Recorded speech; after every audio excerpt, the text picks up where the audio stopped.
And there's been times where, you know, they start to pick a fight, and they're all testosterone-y these days as well. It's a bit horrible, because you want them to be babies. I want them to be babies. As far as I'm concerned, they're going to be kids until they're fucking 30. But you've got to keep them, you know, mentally stable enough so that they don't kill each other. So that's a bit tricky as well. And it's always a case of sort of, you know, calming down disagreements or fights, or trying to keep it cool and calm and stop them going off the fucking handle. So what do we do? I mean, do I leave the kids to just fight it out? Because I don't want to injure myself. And they're bigger than me. This is like, they are shaped like grown-ass men.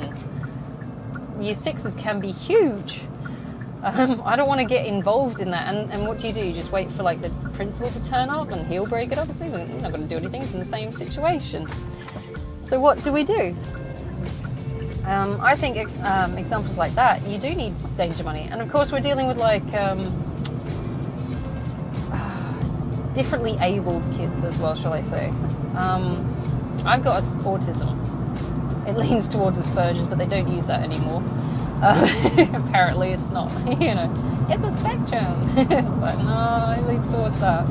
But what was considered Asperger's. But I was never the violent kind. I've known and taught kids with Asperger's that are the violent kind, and as soon as they get pissed off, they will rip you apart, sort of thing. And they're just kids. They're like, what, come up to your waist even. But they're violent. And so you can't restrain them, because you're going to get in shit for touching the kid in a like aggressive way, even though it's coming at you. So what do you do? Is it worth giving teachers danger money? When we all went down for the pandemic, I didn't get furloughed. I didn't get any kind of real boost pay-wise. We got a one-off payment from the department. I think it was about $800, something stupid like that, and it wasn't covering our wages or anything. It was just a bump. So I was sitting on Centrelink, and even then I had to report it, and they weren't happy that I got paid, to be honest, because they ditched my pay. They cut my pay because I got overpaid from the department. So I didn't really benefit from anything like that. The only thing I got out of the pandemic that was good, with everybody dropping like flies, was that there was more work available, strangely enough, when the schools did open. Weirdly enough, in a parasitic kind of way. But I still had to go in, like I was still an essential worker. I was the backup to the essential workers, and there is no backup for us. So if I didn't go in, this wasn't going to happen. So I would have liked to have had some kind of sick pay or something then. The conditions weren't exactly great. I was working while sick. I don't think I had COVID, although I couldn't afford to do the fucking tests because they aren't supplied to us. They were supplied to the kids and family, yes, through the government. The teachers who were full-time teachers got them. Supply staff like me, relief, who are casuals, did not get them. We were not issued them. I had to steal some just to make sure. So it was either that or pay $70 for a rap test. So I was less than impressed, even though I was sort of first forced into this environment where I wasn't getting extra pay, I wasn't getting sick pay or holiday pay. And I can understand why a shitload of relief teachers just bailed on the whole situation, because it's a stressful job as it is, because the kids play up because you're relief anyway. They'll give you shit. And most of these ladies, and they're mostly older women, are retirement age anyway, so they don't want to be there. And then there was the whole, you have to get triple vaccinated, otherwise you're not going to work, you're not going to set foot in a classroom, which is the equivalent of the working with children check as well. You can't go in a classroom if you don't have a valid one. They will escort you off the site. Meanwhile, how many parents don't have a working with children check and yet freely go around the site? An interesting conundrum. There were so many conditions to be met just to perform as a substitute teacher in that particular time period that I can understand fully why we lost a shitload of them. It was easier to just get a different job, to be honest. Only recently we've started seeing things like long service leave. We didn't have that before. So forget, like working for 10 years and then getting a year off or something like that. You just didn't have it. If you didn't work, you didn't eat. And so I worked. And I've been a relief teacher if I've been teaching for 12 years, I've been relief for 11. I think I only had, spats of contracts here and there. I had one year 2 class for a year. So I've been in mercenary mode for quite some time. And you get used to the whole, routine of turn up, work, deal with the shit and leave. There's no real stability. You have to work on your toes. You have to be constantly addressing problems, and it's always problem solving. There's no steady behavior from the kids because they think you're temporary, even though I keep coming back to the same schools. The bastards just don't understand. I will see them again tomorrow, most likely. So don't be a shit today. So yeah, it's a pretty stressful environment. And I can't imagine like a bunch of old ladies doing the job because, you're past that. These are usually full-time teachers that have gone into substitute teaching because it's deemed less stressful than full-time teaching. But yeah, I would have liked to have some danger money for that, at least to cover the sick leave if we needed it. We got muffins. I do remember at one stage, teacher appreciation muffins, a muffin. Oh, thank God, this will come for my medical bills. I don't know what the fuck they were talking about that. It's like, we're so glad you're here. I'll tell you what, you really do form some better bonds with the deputies, though, if you do come in. Like, when stuff is short on the ground, they really do appreciate when people come in because it's a nightmare for them to try and find people to cover the classes for when the full-time teachers fall sick. Because all they do is just, stay home. Even when they're having to do rat tests, even you got the slightest hint of anything that could be COVID, or if you were around someone who was COVID, you still had to go into quarantine. Meanwhile, us relief teachers just fucking around doing anything we want because we're, apparently expendable. So that was an eye-opening. I mean, you don't realize how much they perceive you to be disposable until you come into those kinds of circumstances. And with the lack of staff, it became very interesting how we could now pick and choose the schools we wanted to go to. Like, I knocked off quite a chunk of the schools I would not go back to because they treated me like shit while we're in the pandemic. I'm like, nah, you fuckers are on your own. And I know there's a supply and demand issue, so have fun with that. So that was a blessing to come out of that COVID era, I think. I mean, we're still in it, but it's like, I don't know if we're still as serious about it anymore. I don't know if my country is still counting, to be honest. I'm pretty sure we should be. My state probably is.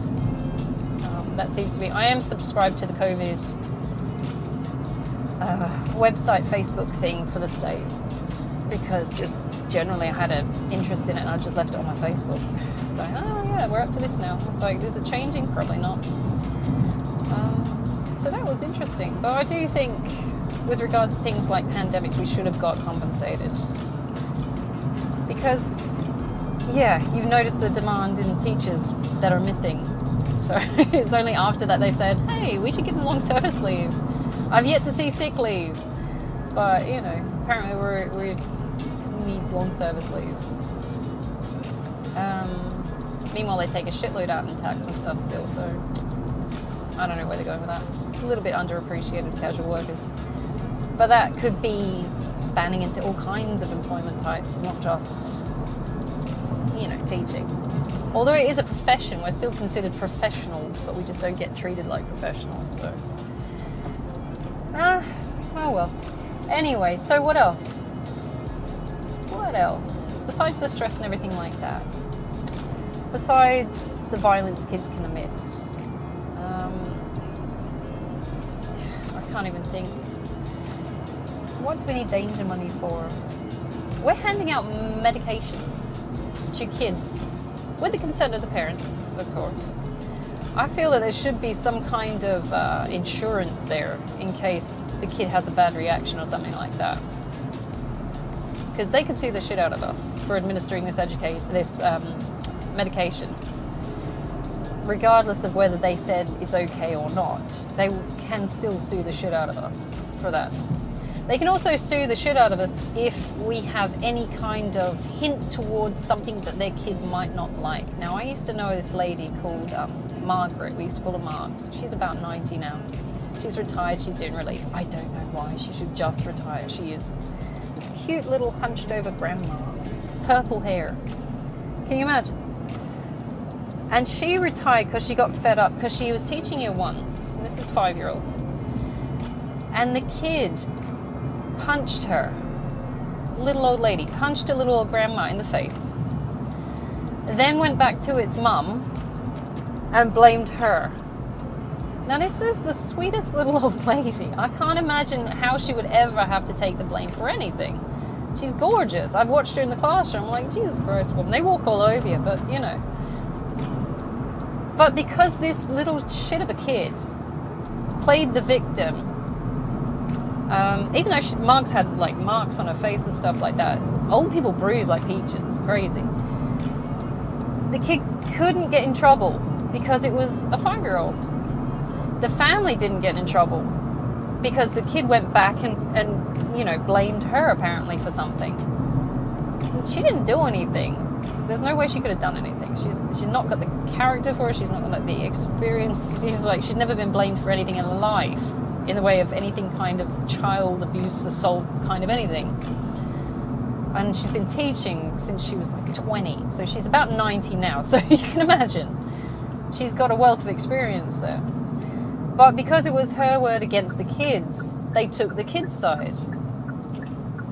Now she retired because she just got fed up of that shit. That was the straw that broke the camel's back. She was already pushing it. She was past retirement age. She just wanted to relax.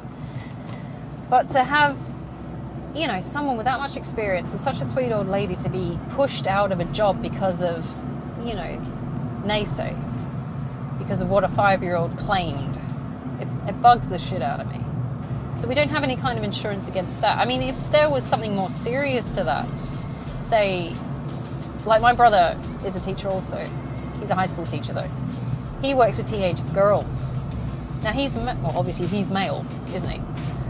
If they said anything, if they started any kind of a rumor or anything that was, you know, not kosher, shall we say, he'd get hauled in for it.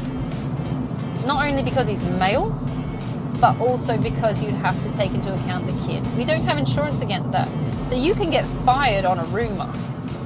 That I don't like as well. Without evidence, simply because someone's turned around and you know, like, suggested or whispered that something happened. You can get fired on that. Whether anything actually did happen, whether the kid just had a fucking grudge, all it takes is a whisper and you've lost your job. And that's how many years of training.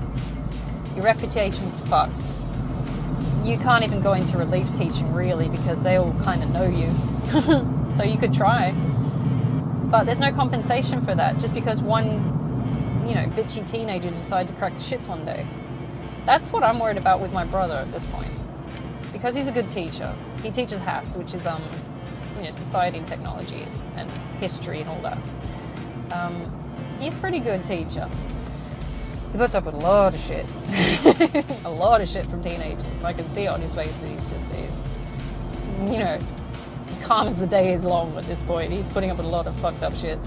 I wouldn't. I'd get pissed off and leave. But I got the babies. I'm like primary school. So I put up with like weird smells and spit and being coughed in my mouth and shit like that. So he swings and roundabouts. You pull your punches. But all it takes is a rumor, a whisper, a pissed off parent.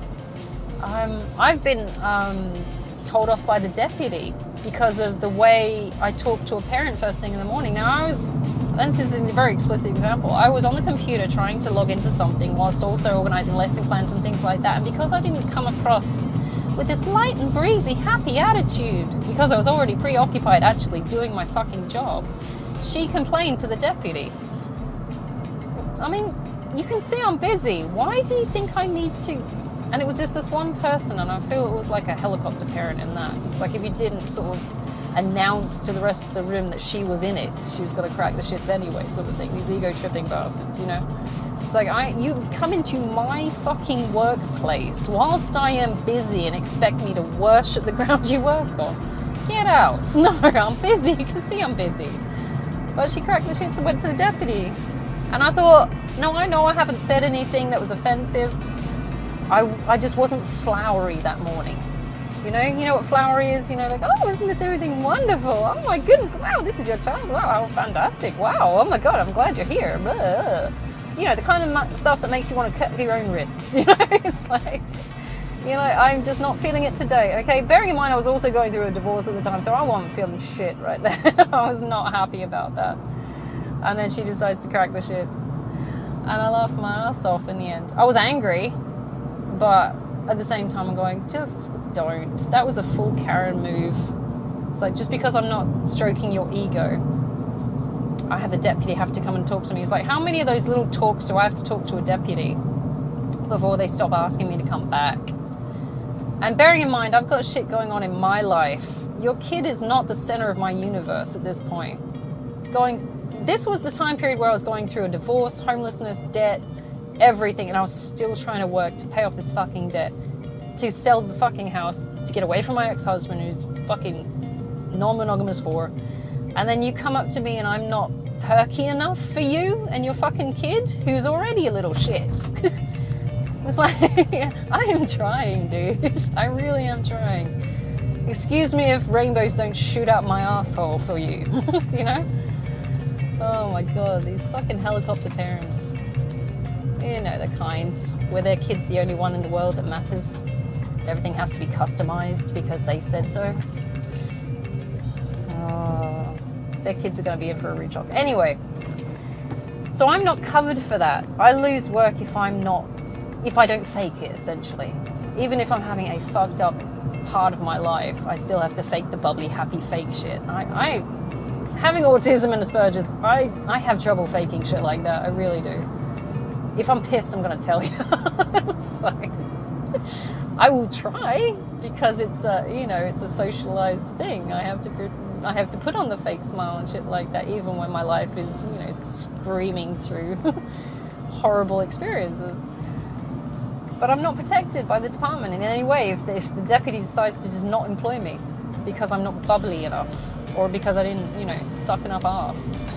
It's like they're not doing what I asked them to do exactly the way I wanted to do it, so I'm not covered that way. There's no permanence with casual staff. If they don't like what you do, they just won't ask you back. Not if you haven't had a bad day or if you haven't had a good day yourself, or if the circumstances were shit, or if just that particular day nothing came together as it should, and it often doesn't on the job. Teaching is like a fucking reflex. You have to be able to just react at times because you're just not going to, no amount of planning is going to help you. You can have a gist. It's like I have a gist of what we're doing, but to be honest, it's no confirmation until we actually do it. But yeah, there's no stability there.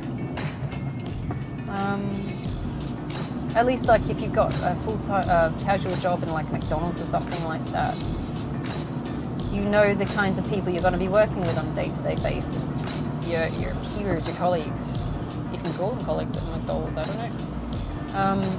These are the same semi the same people. It's like you go relief teaching in schools. I'm signed up to 78 schools. I could be seeing fucking anyone in a day, any kid, any parent who decides to crack the shits. So yeah, there's no real security there and stability, which I find painful, which is a deterrent as well because it does affect your mental health and you stop wanting to go. You're like, I'm just so out of my depth here, so stressed and overridden. And then you get some helicopter parent turn up and tell me how to do my fucking job, even though I'm the actual qualified one. And all you did was shit out a kid. And you start to lose your rag a bit. So yeah, I've had a few schools where I've had parents like that and it was common, and I just ditched them. I will not go back to those schools. They tend to be, I wouldn't say better off schools, but they are ones where it's like new money. They come from a background maybe like mine, which is low SES, but they've gone into like mining, FIFO work, where they're bringing in big wages, and now they feel this weird sense of entitlement, like our kids deserve this. It's like, yes, but now you're just raising shits with no sense of accountability. And you fuckers were not responsible enough to start with. So it's like, yeah, not helpful. And now it's affecting my pay because I can't find work because assholes like you crack the shits because we don't do things exactly like you like.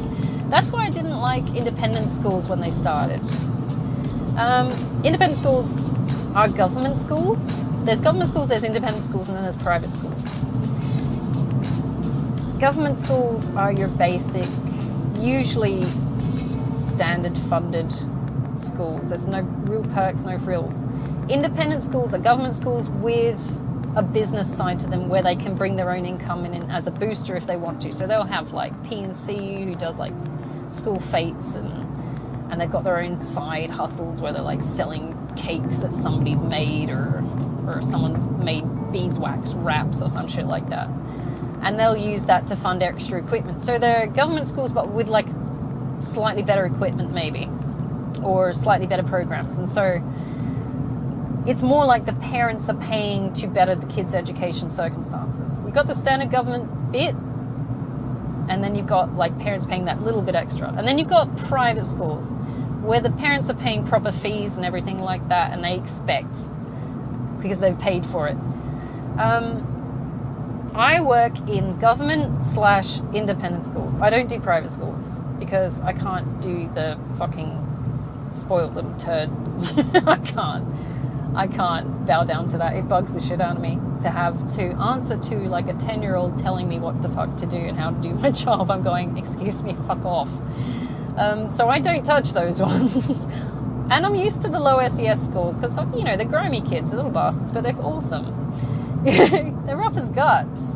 And you get the best experiences and the best just banter and stuff with these kids because they've seen some fucked up shit too, and you're like, you can compare notes even though I'm the adult and they're like a 10-year-old. I'm used to that kind of school. When you go to like a slightly better school, I am surprised that it's not a riot all the time. Nobody's, you know, like hanging off the roof and shit. It's very interesting. It's a little bit shocking at times. I mean, since I've moved, I've seen some better schools, and I'm like, nobody's being crazy, and everyone has manners here. I don't know what to do with myself. Nobody's been shanked yet. It's very interesting, and it's only Thursday. I don't know what we're doing. Yeah, but you'll find that these kids in the low SES schools are fighting for their lives in the home life, let alone school. So you can understand where they're coming from. I don't like independent schools because parents interfere. It's not a case of educating the child. It's a case of a lot of ego stroking, I find. If it's not the child, it's the adult. It's like, we've paid for this. We're entitled to this. It's like, we raised this money with these fucking, I don't know, cake sales, some shit like this. So we expect. Whereas the kids' parents in the government schools are just like, I'm just happy you're taking my kid off my hands. And you can definitely tell that. As soon as you add an element where the parent can contribute financially to their kid's education, it becomes complicated. In the standard government schools, parents are just happy to take the kids off their hands because they're usually feral. And they've had enough of them. Or there's a strong sense of irresponsibility in the population where the parents are like, hey, it's your turn now. It's like, hey, I'm not the parent. You fucker. But I would take that. I would definitely take, because it's real and it's earthy and I love that shit. And it's rough as fuck and I love it. Because it's real. Over these, you know, self-entitled, pretentious, fucking independent school to parents who suddenly, Timmy's not getting the attention he deserves. It's like, did you pay enough? I do question that. But the rough schools, yes. I've had kids make shanks and shivs and fucking weaponry, essentially. And I've had to confiscate a few things off them. Year 5, 6s are fucking notorious for it. It's like, what do you need this fucking shiv for? So why is it made out of a ruler? Why have you... And they're very skillful in the way they make these things, actually. I'm pretty impressed sometimes. I'm thinking, how did you know to make that? Like, well, actually, And you can have a full-blown conversation at the same time. But at the same time, it's like, how long until they turn that stuff on you as the teacher? Is like you do something they don't like, and so, oh look, a shank. So you do take your life in your hands some days.